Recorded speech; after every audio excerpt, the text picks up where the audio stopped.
ఇంట్లో 5గురు పిల్లలుంటే సందడి సందడిగా ఉంటుంది. ఈ 5గురు పిల్లల్లో ఎవరు ఎక్కువ అల్లరి చేసేవాళ్ళు?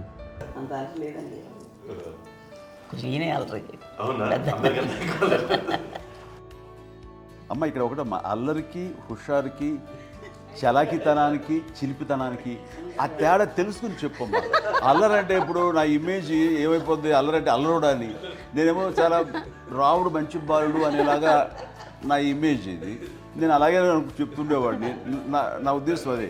నేనేమో అల్లరే నన్ను అంటే చలాకితనం, అమ్మ అల్లరు అనుకునేది. లేదంటే ఎక్కువ హుషారు కానీ చాలా బాగుండేవాడు అబ్బాయి. ఇంట్లో పనులన్నీ మీకు సాయంగా ఉంటాయి? అవునండి, వాడే చేసేవాడు. అది ఇంట్లో ఎవరు ముట్టుకునేవాడు కాదు, మా నాగబాబు అస్సలు ముట్టుకునేవాడు కాదు. అన్నిటికీ నాకు ఆయన సహాయమే పాపం. నాన్న ఆయన ఉద్యోగం అయిపోయారు. నేను పాక్కుంటూ అలాగా వెళుతూ వెళ్ళిపోయాను, నాకు తెలియదు. తర్వాత అమ్మ చెప్తుంటే నేనుగా మాత్రం కొన్ని గుర్తు కంబర్ కోలు ఉంది నాది. ఒక అది పెట్టి అది వెళ్ళి కూర్చోతా ఏడుస్తున్నాను రోడ్డు మీద. అయ్యేసరికి వాళ్ళు 3 years సో నన్ను వాళ్ళు తీసుకెళ్ళి వాడు కమరకులు కూర్చోబెట్టాడు. ఇక్కడికి ఏడుస్తాను, ఎవరికి వెళ్ళాడో తెలియదు వాళ్ళకి. సో అది ఒక గంట పోయిన తర్వాత అమ్మ ఎత్తుకుంటూ వాడు వచ్చి వాడు చిన్నబిడ్డ అనుకుంటారు మొత్తం తెచ్చి అది వాడు చూసి ఈ అబ్బాయి అన్నారు. కాదు అనేసింది. అదేం చాలంటారు, సరిగ్గా చూడమ్మా, ఈ అబ్బాయి మా అబ్బాయి అని. ఏంటమ్మా అంటే ఆ కమర్గోళిలో కింద కూర్చోబెట్టాడు కదా, బస్ అంతా పూజేసుకున్న అలాగే అయిపోయింది. అంటే రంగని కాదు కానీ ఆ కబరపొలంలో కూర్చోబెట్టేసరికి ఆ మసిగిస్తూ ఇంకా నల్లగా అయిపోయింది. అంత నలుపుడేసరి నా బిడ్డ కాదని అమ్మ వెళ్ళిపోతుంది, మళ్ళీ డౌట్ వచ్చి ఆగింది. అది ఆవు నా బిడ్డ తీసుకెళ్ళింది. అప్పుడే తెలిసాడు థర్డ్ ఇస్ కట్టింగ్ డౌట్ నాకు.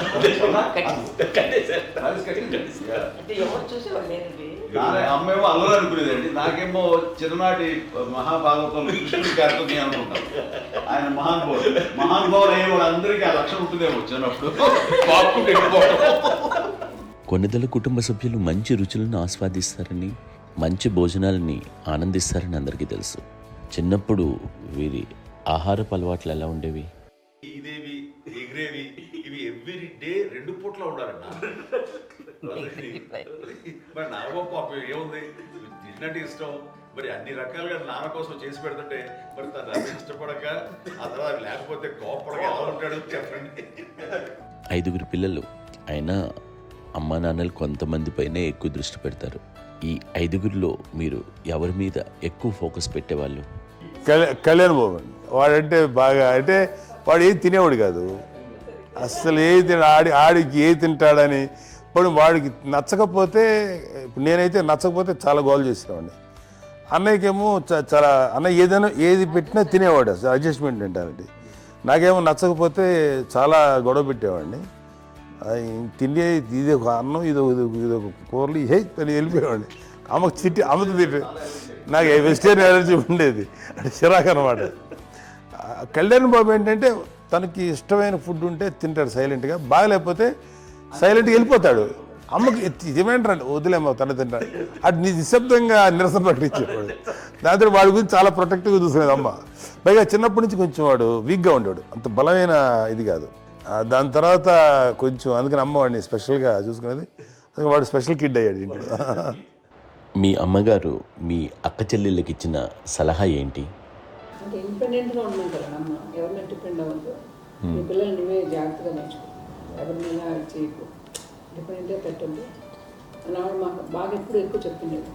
నాకు కొంచెం టఫ్ టైమ్స్లో కూడా ఆమె నీ పాటు నువ్వే ఉండాలి, ఎవరి దగ్గర ఉండదు, ఎవరింట్లో ఉండదు, మా దగ్గర కూడా ఉండదు, నీ ఇద్దరు కిలోమీటర్గా నువ్వే ఉండాలి. అది కష్టం కదండి అట్లా చెప్పడం? చెప్పారు, చాలా తక్కువ. బట్ నాకు అదే ఇచ్చే ధైర్యం. ఇండిపెండెంట్గా అట్లా ఒకరి దగ్గర ఉంటే నీ గౌరవం తగ్గిపోతుంది, ఎక్కడ ఉండదు.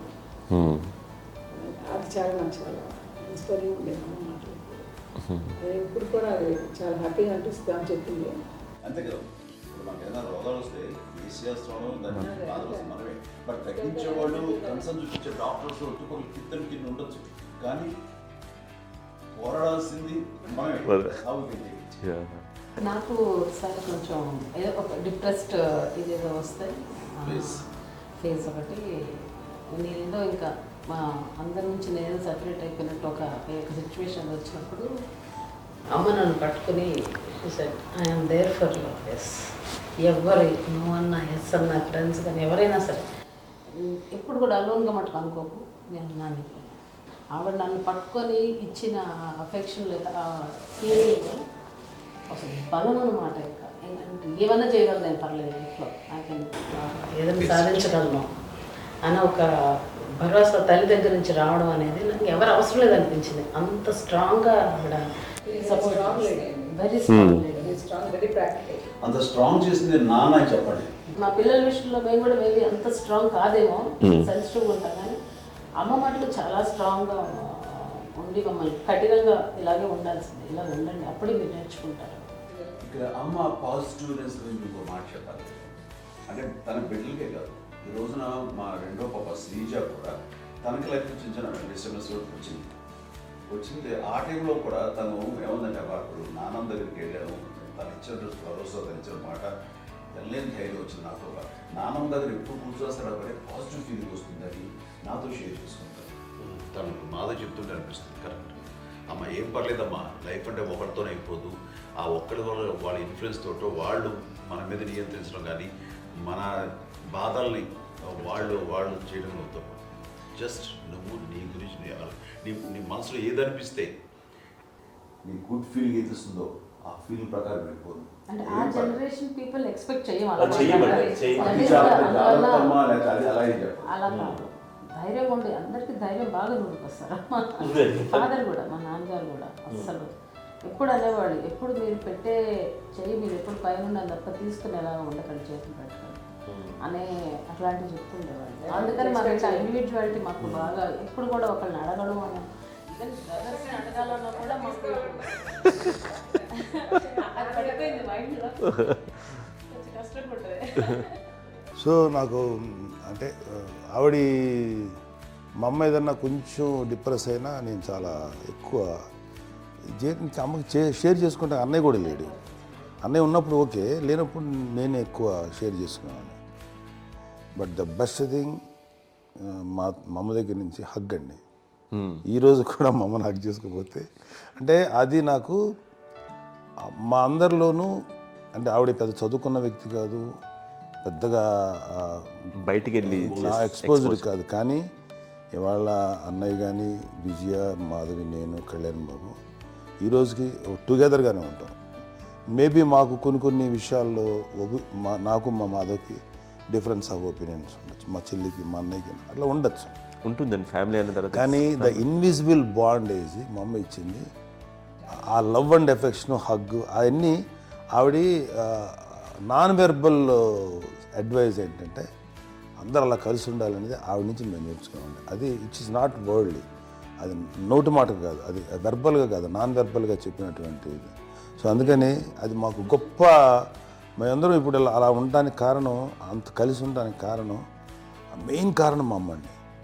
అది సో అందరూ ఉండాలనేది మా అమ్మ అడ్వైస్. ఇప్పుడు కూడా నేను ఎప్పుడైనా ఏదైనా ఫీల్ అయినా, అన్నయ్య ఫీల్ అయినా, లేదు నాన్న అట్లా వదుకు, ఇట్లా ఉండండి, ఇట్లా ఉండి ఇప్పటికీ చెప్తుంది. మేము ఎవరైనా ఎప్పుడైనా మా చెల్లితో గొడవపడ్డా అనుకోండి, నేను అట్లా అనకరా అని, ఎట్లాగా అన్న ఏమో లేదులేమ్మా, ఏదో అన్నాను కానీ ఫీల్ అవ్వకమ్మా, మేమందరం కలిసి ఆవిడని అసలు టెన్షన్ పెట్టవండి మేము.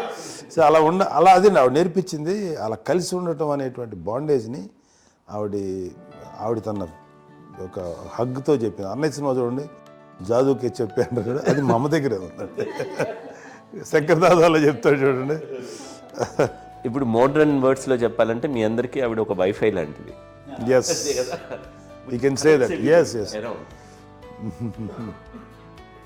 ఇంకొక అడ్వైజ్ కట్టేనండి, అమ్మ విషయంలో నేను గొప్పగా ఫీల్ అయ్యేది, కానీ చాలామంది పెద్దలు రిటైర్ అయిపోయి విశ్రాంతి తీసుకుంటున్నటువంటి పెద్దలందరూ కూడా ఆచరించే విధంగా ఒక విషయాన్ని నేను గమనించాను. ఇప్పుడంటే నా దగ్గర ఉంటుంది కాబట్టి ఉన్నాను. అమ్మ విడిగా ఇంకొక ఇంట్లో ఉండేది, 9 సంవత్సరాలు నాన్నగారు పూర్వం దగ్గర నుంచి ఉండేది.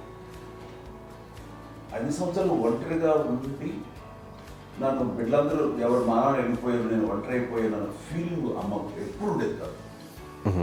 తర్వాత బిడ్డలు వాళ్ళ టైం బట్టి వచ్చి చూసుకుంటూ సరిపోతుంది. అది వారమా, నెలక, 2 నెలక, అసలు ఒకసారి రాలేని పరిస్థితిలో ఉంటుంది 5-6 నెలల పాటు. ఇదే ఊళ్ళో ఉండి పక్క వీధుల్లో ఉండి ఎవరి పనులు వాళ్ళు బిజీగా ఉండి, ఎవరి షూటింగ్ వాళ్ళు బిజీగా ఉండి, ఎవరి ప్రొఫెషన్లో వాళ్ళు బిజీగా ఉండి, ఎవరి ప్రొఫెషన్లో వాళ్ళు బిజీగా ఉండి, తన సంసారం తను బిజీగా ఉంటాను. ఒకసారి అమ్మ ఏమీ ఫీల్ అయ్యేది కదా, ఏంటమ్మా రావట్లేదు, అసలు పట్టించుకోవట్లేదు ఏంటి అంటే, అంతేలేమ్మా అని ఇలాంటి నిరసన మాటలు కానీ, ఈసరింపు మాటలు కానీ, లేకపోతే న్యూనతాభావం కానీ ఇలాంటివి ఎప్పుడు అమ్మకు లేవండి. వచ్చారు అబ్బాయి ఏం చేసి పెట్టడా చెప్పండి అంటూ చాలా పాజిటివ్ ఉండి ఇప్పటికీ కూడా తను సపరేట్ కిచెన్ మా ఇంట్లో ఎంతో ఉంటుంది, వేరే కిచెన్. ఎందుకంటే అమ్మకి మోస్ట్ స్ట్రెస్ బస్టర్ వచ్చేసినా లేకపోతే ఏదో రిలీఫ్ ఏంటంటే తన కిచెన్లో కూర్చొని వండుకుతాడు, వండి అందరికి పెట్టాం. ఇప్పటికీ కళ్యాణ్ బాబు అక్కడక్కడ తిరిగేసి ఎక్కడో చేసి నిరసన చేసి అన్ని రకాలుగా చేసి వస్తే అమ్మకి చాలా జాలి. ఆడేదో ఇంక మేము గుడ్లా కష్టపడుతున్నాం, ఆడి ఎంతలో వెళ్ళేదో మీ టీవీలో వాటిలో అది ఎక్కువగా చూపించేసరికి వాడే కష్టపడతారు, మేము కష్టపడలేదు ఫీల్ అమ్మకి. అందులో వాడు రాగానే ఎలా వచ్చేసావా అని అమ్మ ఎక్కడ కళ్యాణ్ బాబు అంటే ముందు అమ్మను కానీ ఎక్కడ కళ్యాణ్ బాబు తను ఎక్కడ ఉంటాడో ఏముంటాడో తెలుసు. అది తెలిసిన తర్వాత ఎక్కడ తను వాడికి ఇష్టమైన బిర్యానీ అవి చేసి చక్కగా పంపించి అన్నీ చేస్తుంది. అట్లాగా బిడ్డలకి పెట్టడమే తప్ప బిడ్డల నుంచి ఈ వయసులో ఎక్స్పెక్ట్ చేయడం లేకపోగా కొంచెం పట్టించుకోవట్లేదు అనే ఒక న్యూనత భావంలోకి వెళ్ళిపోయి సైకలాజికల్ డిప్రెస్ అయ్యే మదర్ మొత్తం కాదు. ఆ రకంగా మాకందరికీ భరోసా. మేము కూడా పెద్ద అయినా బిడ్డలు వాళ్ళ ప్రవృత్తి ఉద్యోగ రీత్యా వాళ్ళ వృత్తి రీత్యా వాళ్ళు దూరం అయిపోయి మనల్ని చాలా కమ్యూనికేషన్ గ్యాప్ వచ్చినా సరే బిడ్డలు నాకు దూరం అయిపోయి పట్టించుకోవట్లేదు. ఇలాగే చూసావా వెళ్ళి ఎంత ఇదిగా పడేవాళ్ళు గురించి ఇప్పుడు ఏమైపోయానో అని ఇంత కించెం బాధపడలేదు వాళ్ళకి అంటూ నెగిటివ్ సైడ్ ఆలోచించే విధానం లేనే లేదు. అది మా అందరికి ఎంత కంఫర్టబుల్ అంటే అంత ఇదిగా ఎందుకోకపోతే బాధ చూసుకుని బాధ లేకపోతే నాగబాబు వెళ్తుంటాడు కడియడం వల్ల మా విజయ్ చూసుకుంటున్నది సరే నాకు కళ్యాణ్ బాబు తను చూసుకుంటాడు, ఇలా ఎవరో కూడా వెళ్తూ ఉంటాం. అమ్మ మాత్రం అది వెరీ గుడ్ హెల్దీ. నేను చాలా మంది తల్లిదండ్రులు చూశాను, అవును, వాళ్ళు చాలా ఇబ్బంది పడుతూ ఉంటారు. పట్టించుకోవట్లేదు, మేము అర్థం చేసుకోగలము కానీ వాళ్ళు వస్తే బాగుంటుంది కదా అనేది ఉంటుంది, లేకపోతే ఫీల్ అవుతారు. అవును, అలాంటి ఫీలింగ్ ఏం లేదు. పైగా బిడ్డలు వస్తే వాళ్ళకి ఏం చేసి పెట్టాలా అనే ఆలోచన. అది వెరీ హెల్దీ, చాలా మంది ఆచరించాల్సిన ఒక విషయం అనుకుంటాను. చిన్నప్పుడు అన్ని ఆనందాలేనా, మర్చిపోలేని దుఃఖాలు కూడా ఏవైనా ఉన్నాయా? అమ్మ చెప్పాలంటే ఓపికకి, గృహిణిగా తన బాధ్యతలు నిర్వర్తించడానికి అండ్ అన్ని రకాలుగా టేకింగ్ కేర్. దీనికి ఒక మంచి ఉదాహరణ నేను చెప్పగలను. అది తలుచుకున్నప్పుడు నాకు చాలా ఉద్యోగంగా ఉంటుంది, నాకు చాలా కంటితలు వచ్చేస్తుంది. అమ్మకి మేము 5 బిడ్డలు అండ్ పురిట్లోనూ 1 year పెరుగో 2.5 years పెరుగో 3 బిడ్డలు చనిపోయారు. నాకు గుర్తెరిగి పొన్నూరులో నేను 6th class చదువుతున్నాను, 6వ తరగతి. అప్పుడు రమణ అనే ఒక అమ్మాయికి 3 years. రమణ అంటే మా ముగ్గురు అమ్మ, మా ముగ్గురికి కంటే పెద్దది, మా కంటే పెద్దది, కళ్యాణ్ బాబు కంటే పెద్దది, మాకంటే మధ్యలో పిల్ల.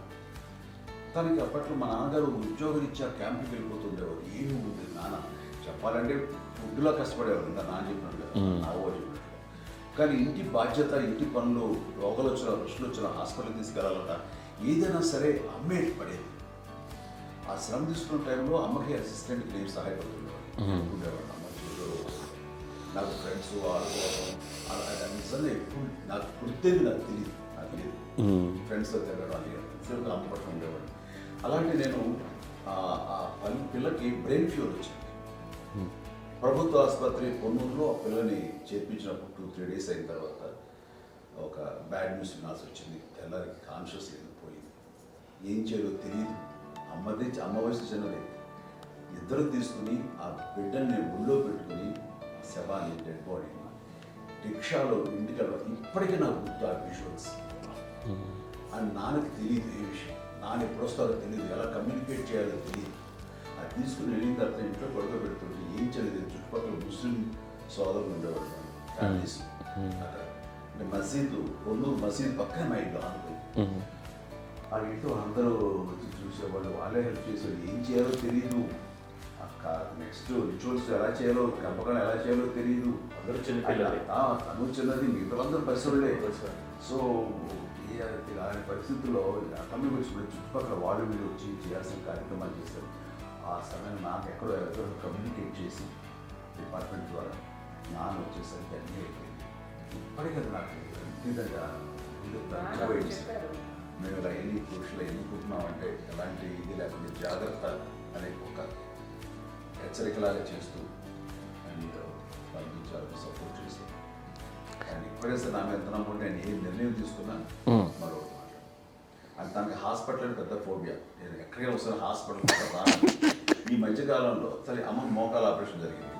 అమ్మ నువ్వు కొంత బాధపడుతున్నావు, అసలు ఈ రోజున వచ్చిన మెడికల్ అడ్వాన్స్మెంట్ నీకు అసలు ఏ బాధ తెలియకుండా మోకాల ఆపరేషన్ రీప్లేస్ చేస్తారు అని వీళ్ళందరూ చెప్పాలి భయపడతాను. ఎందుకంటే ఫస్ట్ ఎలా నాకు సపరేట్ అవుతాను ఎలా చెప్పాలి తెలియదు.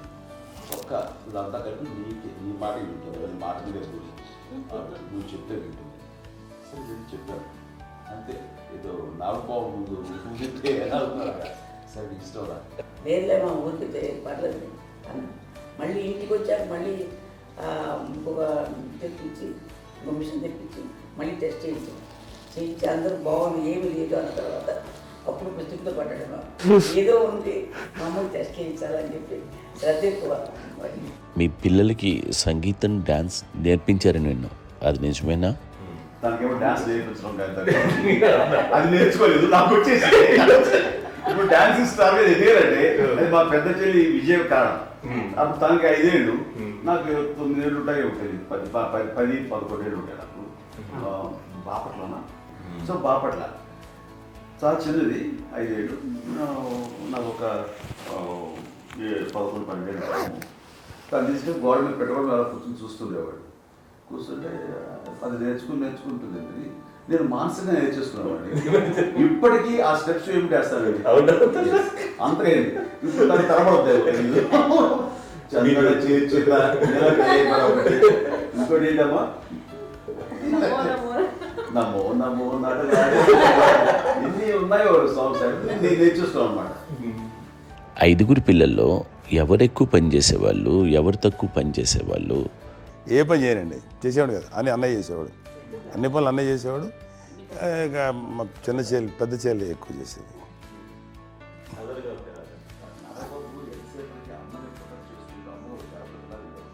అదే అబద్ధం అండి, అది అన్నయ్య నన్ను గౌరవంగా మాట్లాడుతున్నాడు కానీ అన్నయ్య అవుట్ ఆఫ్ ప్రొటెక్షన్ మాడుతున్నాడు కానీ అవుట్ ఆఫ్ మాడుతున్నాడు కానీ అసలు ఎప్పుడు ఏ పని చేయలే. లేదు నిజం ప్రామిస్ అండి, ఏ పని చేసేవాడు కాదు. మా ఇద్దరికి మధ్యలో పాపం అన్నయ్య చాలా పని చేసేవాడు. ఎంత పని చేసేవాడు, నేను ఇచ్చిన తర్వాత మళ్ళీ నాకు ఏదైనా చిన్న పని చెప్తే అది కూడా నువ్వే చేయనివ్వండి. ఆ కోపం వచ్చి ఒకడు కొట్టేవాడు. కొడితే కోపం వచ్చేది తప్ప నేను వెళ్ళేవాడిని కాదు. అమ్మకి ఎప్పుడు ఏంటంటే ఒక ఇదే పని చేయడని, అంతే. నిజంగా ఏ పని చేసేవాడిని కాదు. అవునా? లేదు మహాప్రేమ.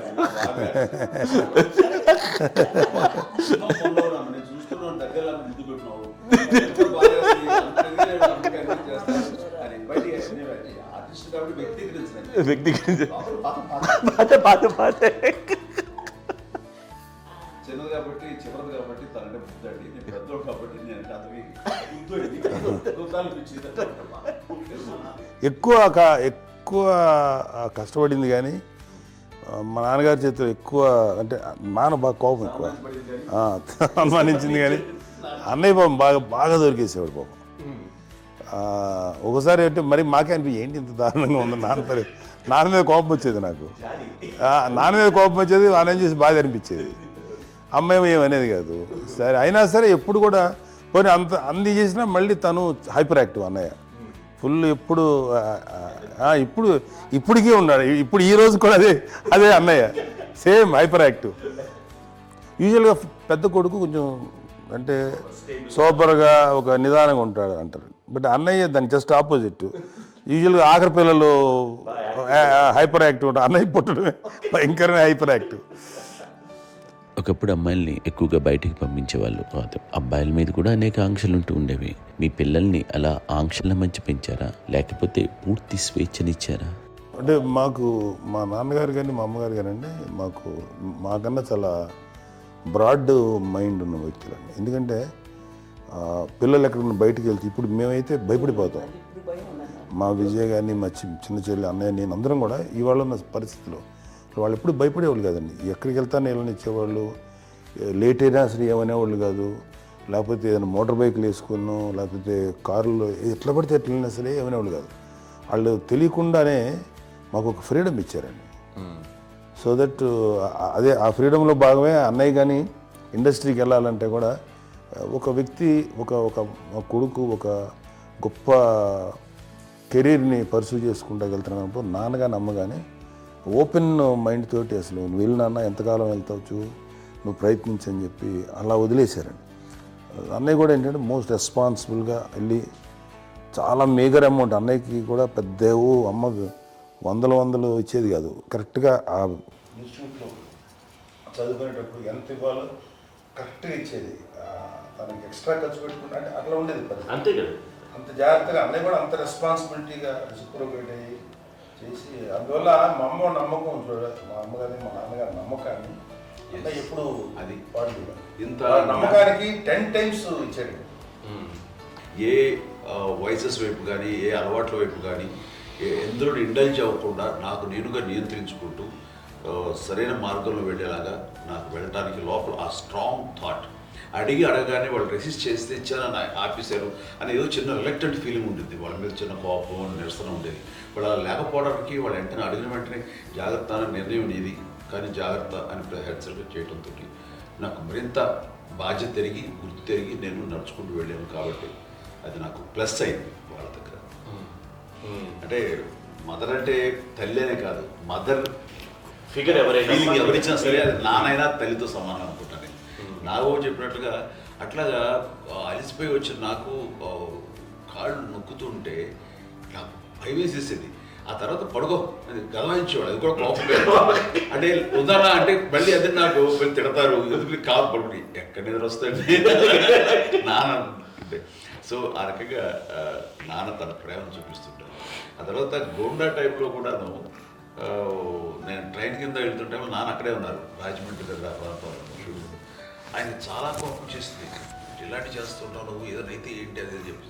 ఏం పర్లేదన్నా ఏమవుతుందో అన్ని రకాల సేఫ్టీ అన్ని రకాల జాగ్రత్త చూసుకున్నాం. ఈ రోజు ఉన్నది సేఫ్టీ అప్పుడు లేదు. అయినా సరే రేపు పొద్దున నీ కొడుకులు ఇలాంటి పరిస్థితుల్లో నీకు తెలిసి వస్తారు అప్పుడు అనేవాడు. ఎన్నిసార్లు ఆ మాట అనేవాడు. నాకు నిజంగానే మగధీర టైంలో గుర్ర పెట్టుకుని అటు రోడ్డు మీద పడిపోయాడు అని అన్నప్పుడు అక్కడ ఆ ఫస్ట్ టైం ఆ ఫీలింగ్ కలిగింది. అలాగే పీటర్ హెయిన్స్ అనేవాడు ఫస్ట్ మగధీరలో జంప్ చేస్తారు, మోటార్ బైక్ జంప్ చేసినప్పుడు ట్రైల్లో పీటర్ హెయిన్స్ అంత హైట్ నుంచి 20 feet 25 feet హైట్ నుంచి పడిపోయి మొత్తాన్ని బోన్స్ని ఇరగొట్టుకుని వాడు 7 నెలల పాటు వాడు ఇప్పుడు హాస్పిటలైజ్. అది వీడైతే ఏమో తలుచుకుని భయం వేసేసేది. అప్పుడు నాన్న గుర్తుకొచ్చేవాడు, ఓహో వాళ్ళ టెన్షన్ ఇంత తెలియదు, మనకి మన కొడుకు వస్తే తెలియదు, ఈ మాట నాన్న ఎప్పుడు అన్నారని అనిపిస్తుంది. Sweet memories my. అత్త కోడళ్ళ మధ్య అనుబంధం ఎలా ఉంటుంది? సురేఖ్ గారితో మీకున్న అనుబంధం గురించి చెప్తారా? మాకండి కోడలు కాదు, నా కూతురండి.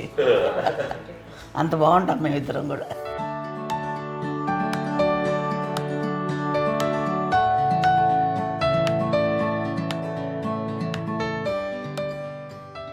మీది ఒక అందమైన ఉమ్మడి కుటుంబం, అందరూ కలిసి ఉంటారు.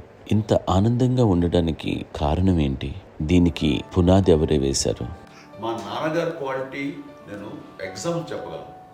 అమ్మ వాళ్ళ ఇంట్లో పెద్దది, వాళ్ళ నాన్నగారు అంటే మా తాతయ్య గారు ప్రొహిబిషన్ డిపార్ట్మెంట్లో సిఐగా ఎస్ఐగా చేశారు. ఏదో మా ఇన్స్పెక్టర్ సిఐ చేసి ఆయన కాలం చెందారు. చాలా ఎర్లీగా 48 years చచ్చిపోయారు. 40 దాదాపు 40 సరిపోతే ఆయనకి అప్పటికి అమ్మ కాకుండా 4 బిడ్డలు. అమ్మ తర్వాత అబ్బాయి తర్వాత 3 ఆడపిల్లలు. వాళ్ళు ఏంటంటే రాకరావడి నాగోప కంటే కూడా చిన్నమ్మ, అది ఆ వయసు అంత చిన్నవాడు. అమ్మ మా పిన్నమ్మని నాకంటే చిన్నవాడు. అలాంటి పిన్నమ్మల్ని ఆయన వీళ్ళ నాగ చనిపోయిన తర్వాత తన ఫ్యామిలీ అన్నట్టుగా నాన్న పెంచారు. నాన్న కూడా అరాపురా శాలరీ మీద బతికేదే తప్ప కూడా కాదు.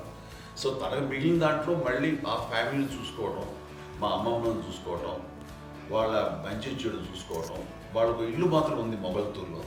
ఆ ఇంట్లో వాళ్ళు అద్దెకు వస్తే ఆ కొంచెం డబ్బు నానిచ్చే డబ్బు, అక్కడ పొలం కొనిచ్చారు, ఆ పొలం మీద ఇచ్చే డబ్బుతోటి అంతా బాగా చూసుకోరు తన ఫ్యామిలీ లాగా. అందరికి మ్యారేజ్. కాబట్టి నాన్న ఫస్ట్ సూత్రధారి, అమ్మ కూడా ఫ్యామిలీ బాండింగ్ టుగెదర్నెస్ అనేది స్ట్రాంగ్గా ఉండటానికి నాన్న ఏర్పాటు చేసినటువంటి బీజం. అది అమ్మ కంటిన్యూ చేస్తుంది. మేము ఇవన్నీ చూసి మేము నేర్చుకుని మేము టుగెదర్ అట్లాగా ఉంటాం. అందునే we are very rich in terms of emotional bonding. ఇప్పటికే ఎవరికి ఏ కష్టం వచ్చినా, ఎవరికి ఏది ఇబ్బంది వచ్చినా సరే మొత్తం అందరం గురిపోతాం. ఏ లెవెల్గా వెళ్ళిపోయి మోర్ సపోర్ట్ చేస్తాం. అండ్ వీ డోంట్ ఎక్స్పెక్ట్ ఇంకా అంత చేయకూడదు. ఎస్, ఒకరినొకరు భరోసా.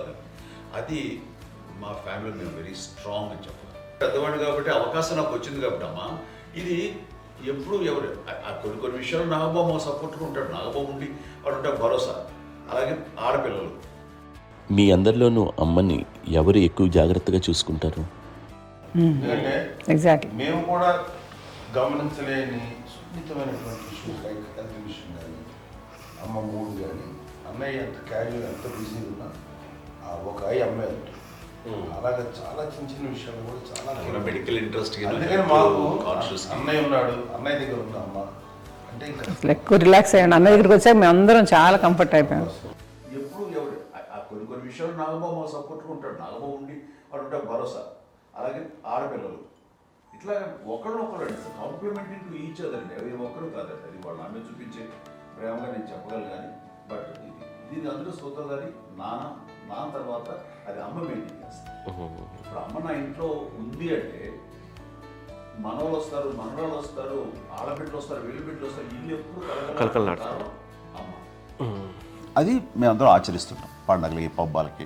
అది నిన్న మొన్న నాగబాబు వచ్చి చాలాసేపు కూర్చున్నాడు. నేను ఇంట్లో లేకపోయినా వచ్చి నాగబాబు కూర్చొని టైం స్పెండ్ చేసి వెళ్ళిపోతుంటాడు. అలాగే చెల్లెలు ఇద్దరు ఆల్మోస్ట్ ఎవ్రీడే మాత వస్తుంటుంది, తను కూడా వస్తుంది. నిన్న సాయంత్రం కూడా వచ్చి ఉంటుంది. అమ్మా మధ్యాహ్నం వచ్చి కదా వచ్చి ఇక్కడే భోజనం చేసుకుని అలా ఉంటుందండి. ఈ తరం వాళ్ళకి మీరు ఇచ్చే సలహా ఏంటి? కలిసి ఉంటే బాగుంటుందండి. పిల్లలు తల్లి కలిసి అక్క చెల్లెలు తమ్ముడు అందరూ కలిసిమెలిసి ఉంటుంది. అన్నీ ఉంటా సంసారం నిలబడుతుంది. లేకపోతే ఏముందండి, ఇక్కడ వెళ్ళిపోతారు, విడిపోతే ఎక్కడ ఎవరు వాళ్ళు అంతే. ప్రేమలు ఇప్పుడు లేవండి, తగ్గిపోయాయి. మెకానికల్ చాలా మటుకు ఏదో ఇంకా వాళ్ళ పనులు చేసుకోవడం ఏదో జరిగిపోతూ ఉంది అనుకోండి. అంత ప్రేమలు ఎక్కడ లేవండి ఇప్పుడు ఈ రోజు. అంటే ఒకప్పుడు ఒకళ్ళకి ఇంకొకళ్ళు భరోసాగా ఉండేవాళ్ళు, అంటే అందరూ కలిసి సపోర్ట్గా ఇది చేయడం. పెద్దనాన్నగారి పిల్లలు కూడా ఆయన చూసేవారు. మా నాన్నగారు అన్నయ్య నాన్నగారు వాళ్ళ బిడ్డలు కూడా వాళ్ళ ఇక్కడే బిడ్డలు ఉన్నారు. నేనే పెళ్లి చేశాను. వాళ్ళు కూడా అమ్మే, వాళ్ళ ఆడపిల్లలు కూడా అమ్మే. పెళ్లి చేశాను, ఇద్దరు పిల్లలు. చూడండి, నాన్న ఎట్లయితే తన చెల్లెలు చూసుకున్నారో అట్లే నాన్న తరపు అమ్మగారి పిల్లలు వాళ్ళు చనిపోయారు చెల్లి గారు. వాళ్ళ బిడ్డలకి పెళ్లిళ్ళు, పేరెంటాలు అన్నీ చేసింది అమ్మాయి. అమ్మ అలా చేసింది కాబట్టి అది మాకు మార్గదర్శకం ఉంది. ఇప్పటికీ వాళ్ళు కొంచెం ఒక మాదిరి పరిస్థితి ఉంటే వాళ్ళకి ఇల్లు కూడా పెట్టడం కానీ వాళ్ళకి తగిన సహాయం కనుక ఎవ్రీ మంత్ మా పెదనాన్నగారి అమ్మాయి వాళ్ళు 70 వాళ్ళకి ఎవ్రీ మంత్ మా ఇంటి నుంచి ఓ మొత్తం వెళ్ళిపోతాం 10,000-15,000 మా అబ్బాయి మంచిగా ఎన్నో సంవత్సరాలు వెళ్ళిపోతాను బ్యాంక్ ఫస్ట్. అదంతా కూడా మా పెద్దలు తెచ్చినాయి. వాళ్ళు కూడా వచ్చి అమ్మని అంతా ప్రేమలో చూస్తారు, ఇష్టంగా చూస్తారు. అమ్మ ఇందాక చెప్పినట్లు ఇచ్చే మెసేజ్ ఏంటి అన్నది అమ్మ మాటలో చెప్పాలంటే, బంధాలు బాంధవ్యాలు అన్నది ఎనలేని ఆస్తిపాస్తులు. సో ఎలాగైతే డబ్బు ఎంత సంక్రమించింది, ఎన్ని ఆస్తులు వచ్చాయి ఫిజికల్గా అనే దాని మీద కంటే కూడా ఇవి ఆస్తిగా తీసుకుంటూ దీన్ని విలువ ఎరిగి, గుర్తెరిగి, దాని ప్రభావం తెలుసుకుని అది కనుక మనం ఇచ్చుపుచ్చుకుంటే ఫ్యామిలీలో అంటే దాన్ని మించినటువంటి గొప్ప సంపద. కష్టాలు వచ్చినప్పుడు డబ్బు తీరుస్తుంది కాదండి, కష్టం వచ్చినప్పుడు ఒక భుజం తీరుస్తుంది, ఒక చేయూత తీరుస్తుంది. అది మన బ్లడ్ రిలేషన్ మనలో మనకి అది ఉండటం అనేది అదృష్టంగా ఫీల్ అవుతుంది. అంటే ఒకసారి అమ్మ చూసి నాకు ఎందుకు అనిపిస్తుంది అంటే, అది ఎవరి ద్వారా సంక్రమించడానికి తన ఆ చెట్టు కొమ్మగా కాబట్టి ఆ చెట్టుకే మనం ఆపాదించాలి. ఎక్కడో మామూలుగా ఉండాల్సిన వాళ్ళం ఈ రోజున ఈ స్థితిలో ఉన్నాము, ఇంతమందికి లైఫ్ రావటానికి దోహదపడ్డాము, ఇంతమంది కలిసికట్టుగా ఉండటానికి ఇదైంది. అమ్మని చూస్తుంటే నాకు ఎవరు చూస్తుంటే అబ్బా ఇలాంటి జన్మం మనకు ఎవరికైనా ఉంటుందా, ఇంతమంది మనుషుల చేత కొలవబడేవాళ్ళు, ఆరాధింపబడేవాళ్ళు, అభిమానించబడేవాళ్ళు, ఇంతమంది నా వంశం, నా సంపద అని అమ్మ ఫీల్ అంత గొప్ప ఫీలింగ్ ఎవరికి ఉంటుంది? మా చెల్లెలు కూడా వస్తే నేను అనుకోవట్లేదు, సూర్య కూడా ఉంటుందని నేను అనుకోవటం లేదు. అలాంటి గొప్పగా ఇది. అండ్ ఆ రకంగా షీఈస్ వెరీ చాలా గొప్ప జన్మ. అమ్మకి చిన్న మానసికంగా చిన్న ఏదో ఒక డిప్రెషన్ ఏదో వచ్చింది. ఏదో నాన్న గుర్తుకొచ్చో, నాన్న లేరనో, లేకపోతే వాళ్ళ అమ్మగారు కూడా అదే టైం చనిపోయారనో, తన దగ్గర ఉంటారు ఏదో ఉన్నప్పుడు మేము అందరం సపోర్ట్గా ఉండి మా కొన్నాళ్ళు నా దగ్గర ఉందిగా అని చెప్పేసి అప్పట్లో అమ్మ వేరేగా ఉంది. ఉన్నప్పుడు ఒకటే మాట, అమ్మ నీలాంటి గర్భం అంటే అంజనమదే గర్భం అని బయట ఎన్నోసార్లు నా ఫ్రెండ్స్ కానివ్వండి, బయట కానివ్వండి, కొన్ని సందర్భాల్లో మీటింగ్లో కానివ్వండి, స్పీచెస్లో కానీ అన్నవాళ్ళు ఎంతోమంది అన్నారు. వాళ్ళ మాట అంటే రీజన్ తెలుసా నీకు? కోటాను కోటల్లో ఎంతమంది తల్లులకు నీకు వచ్చిన అదృష్టం, నీకు లభించినటువంటి గౌరవం ఎవరు లభిస్తున్నాను? బిడ్డలు ఎంతోమంది చేత కొనియాడబడుతున్నారు, ఎంతోమందికి సహాయపడుతూ ఆ రకంగా వాళ్ళందరి యొక్క ఆశీస్సులు పొందుతున్నారు. కానీ ఎంతోమందికి నిరంతరం హెల్ప్ చేస్తూ వాళ్ళ ఇది చూసుకుంటున్నారు. అవి ఆ భగవంతుడు మీరు చేసిన పూజలో ఉన్న ఆ భగవంతుడు మన నెక్స్ట్ తరాలకు కూడా మనకి ఇలాంటిది వారసత్వంగా ఇస్తూ అదే రకంగా కొనసాగించేలాగా మనకు అదృష్టం ఇచ్చారు. ఇంతమంది ఎవరు నీ నుంచి వచ్చిన వాళ్ళే, నీకు నీ ఎంత గొప్ప గర్భం, ఎంత గొప్ప జన్మ నీది. అలాంటిది నువ్వు ఇలా అవటమేంటి? ఎంతసేపు నీది హై లెవెల్లో ఉండాలి నీ ఫీలింగ్స్గా నువ్వు కానీ.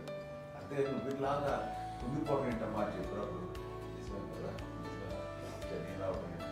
ఇది నీది కాదు, నాది కాదు, నువ్వు నమ్ముకున్న భగవంతుడు నీకు ఇచ్చింది అనుకుంటావు కదా. నువ్వు ఆ భగవంతుడి కృతజ్ఞత తీర్చుకోలేక ప్రతిరోజు ఆయన ధ్యానించు, ఆయన పూజలో ఉండు, నీకు ఆయనే ధైర్యం ఇస్తాడు. అంతేగా నువ్వు నెగిటివ్ సైడ్ ఆలోచించకమ్మా. మా అందరికీ పాజిటివ్నెస్ ప్రివైల్ చేసిన దానివి, ఇచ్చిన దానివి, అందించిన దానివి. అలాంటి నువ్వు నెగిటివ్ వైపు వెళ్ళిపోకూడదు అంటే అంతే. మళ్ళీ అటుపక్క ఎప్పుడు గెలలేదు. ఆంజనేయ స్వామి భక్తి ఆయనలో ప్రవేశపెట్టి చెప్పాలంటే ఆయనకి నేనే నేను నమ్మిన దేవుడు ఇంట్లో నేనే ఇంట్రడ్యూస్ చేశాను.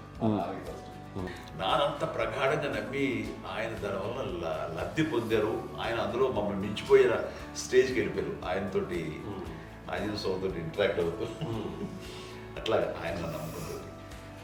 ఆయన నానంటారు అంతా నా గురువు, నా పెద్ద కొడుకు పెద్దోడే.